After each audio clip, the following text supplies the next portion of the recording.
Anladım senden bana söylüğü yok, bilmedim kime söylüğü var. Kara gözlerim yaşlara koydun sevur ya.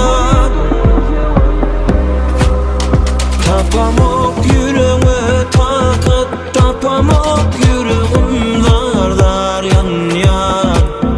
Açılan güllerimi söyle kim yol ya.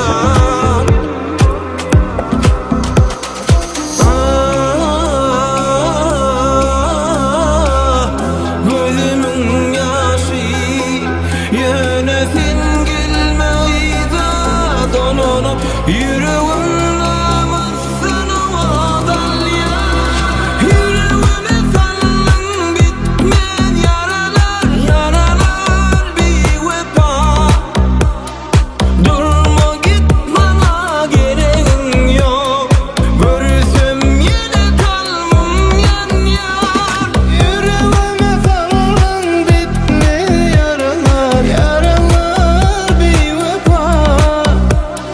Durma git bana gereğin yok, görürsem yine kalbim yan yan. Gelmem benimkiden, ussalı kursak seninkiden. Sen dünyanda men yöne varsan, harmanı koynum kimsinliken. Sağadım aylarını günler etti, ahir sen bolşuna sabrım yetti. Öňseyir kalp seni bugün unuttu, sen gazarlan bolsaňam gerekli halinle. Ataşım seni doňdy yürek seret öwürdi tersine çarky pelek düýün. Gülen ýüzüň bu aglaýarň üçin agyr degdimi ya saňa ýören göçüm. Gözlerime meni seni görmek isleýän ok, maňa jaň etme aýdyra sedim ýok. Hiç bilmedin men gadrymy, gel bir gowsy unudoly geçeni.